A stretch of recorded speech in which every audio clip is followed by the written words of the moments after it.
After dealing with the mutinous members of the team, Larry, Dan, and Tripper, I spent time talking to Jake Dobbs, the newest member of the team. Up front, I explained that the punishment for disloyalty to me was a firing squad at dawn. I further explained that my official title was Emperor of these United States and Protector of Canada and Mexico. I allowed Jake to join the team based on his knowledge of a through-Earth passageway to the hollow space between the terra firma and Earth's underdome. The passageway is disguised as an old abandoned coal mine, but the first 100 feet of the tunnel is infected with ghosts and demons planted there by J. Edgar Hoover in the year 1932.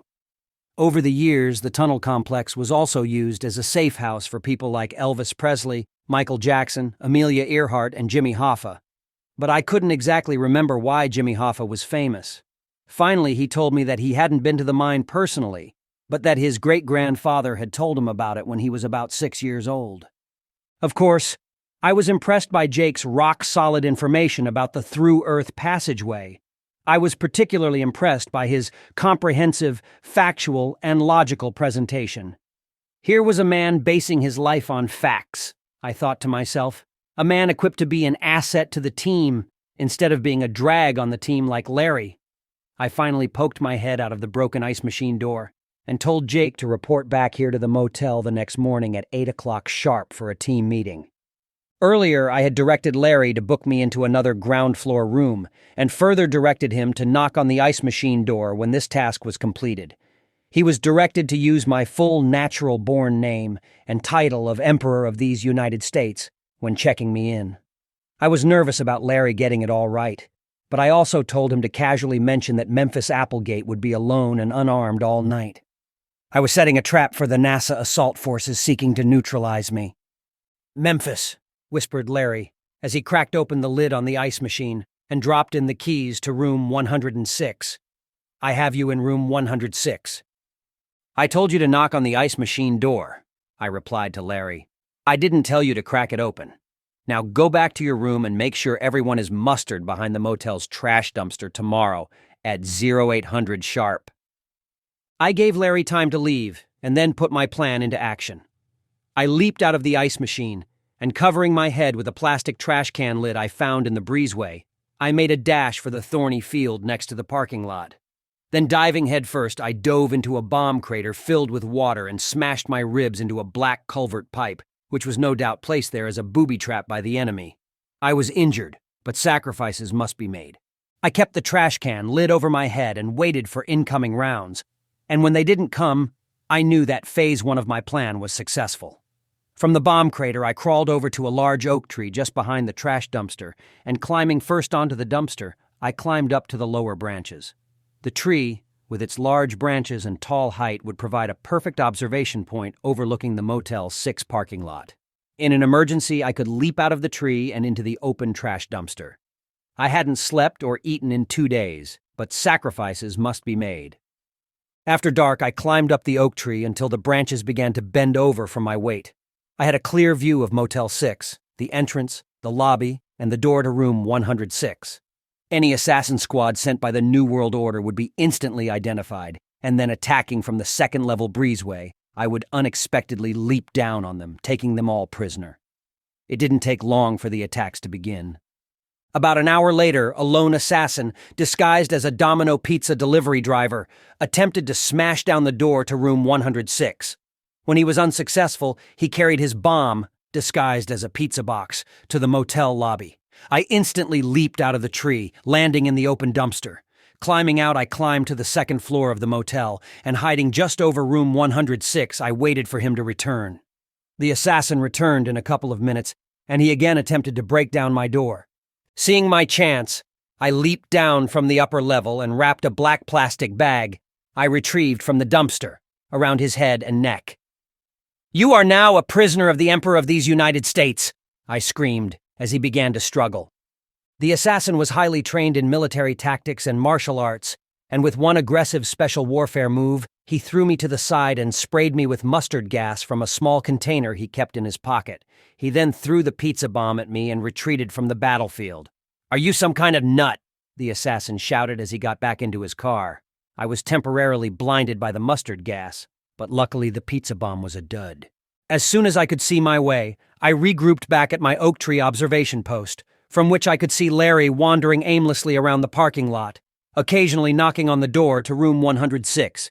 I could hear sirens blasting in the background, and soon the Motel 6 parking lot was filled with vehicles and flashing lights. Apparently, the local police were cooperating with NASA. I suspect the local police were offered any money collected by the New World Order policy of civil asset forfeiture. I was totally sure my assessment was correct when the game warden agent, Glenn Stevenson, came driving into the parking lot and began conferring with the patrol officers. But it got grimmer, still went the assault force, and the police gathered up my men under the breezeway of the motel. I knew they would be tortured, but I also knew that Jake and Dan would never talk. But I wasn't so sure about Larry. Finally, the assault force drug my men into the lobby, which I expected would soon be a waterboarding station, and the motel night clerk came out and opened the door to room 106.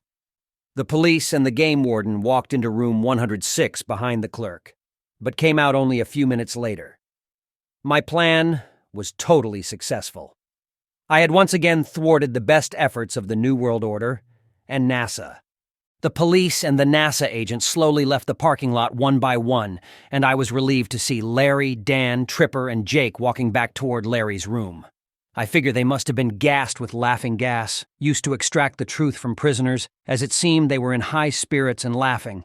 This was a side of the question I had not considered, and I was glad that I had not told the team my plan. Later in the night, still watching the motel parking lot and room 106, I must have been attacked by a South American Amazon blowgun with poison taken from the back of a tropical yellow tree frog as I went unconscious, fell from the tree, and landed in the dumpster under the tree. The fall awakened me, and poking my head up over the rim of the dumpster, I inspected the parking lot for the guilty assassin. But the assassin got away, and the yellow frog poison was too strong for me to fight. I fell back into the pile of trash bags and went into a deep coma. I suspect it would have killed a lesser man. In the morning, I was awakened by voices just behind the dumpster. I must admit, I almost panicked until I realized it was the voices of my team mustering behind the dumpster. "Good morning, gentlemen," I said, as I raised my head above the rim of the dumpster. "I've assembled you here this morning to go over the plan for ridding the coal mine of ghosts and advancing through the passageway to the Underdome." "We didn't know where you were," interrupted Larry. "We thought you were resting in your new room, so I ordered you pizza." "The pizza guy told the police he was attacked by a crazy, smelly homeless man in front of room 106, added Ranger Dan. "Yeah," added Jake. "He said the homeless guy was trying to steal pizza and tip money, but that the homeless guy was—" "What did he say the homeless guy was?" "Hapless, weak, and confused," answered Tripper. "The pizza guy said he felt sorry for the homeless guy and tossed him the pizza as he was leaving. Company rules required him to report the attack, even though he didn't want to."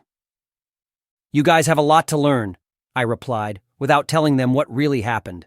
My plan was too complicated, too intricate for any amateur to understand. I could see I'd needed to take it slow with this bunch of recruits. I then ordered the team to come to attention while I outlined the plan for securing the mine entrance. First, we would soften up the area with 3 days of cannon fire from over the hill, and then spray the area with insecticide from a fleet of crop-dusting aircraft. We would then wait for a weather window and skydive onto the beachhead, with us all sporting mohawk haircuts and green grease paint. Once the beachhead was established and we bury our dead, we will torture our prisoners until they give us all the information they have about the enemy plans. Finally, at D-Day +5, we shall move inland to engage the demons protecting the cave entrance. "Are there any questions?" I asked the assembled team. "But sir," said Jake in a low and shaky voice, "the coal mine entrance is only about a mile from my house, on my great-grandfather's old farm. I go squirrel hunting up there all the time. We can just go up there anytime you like."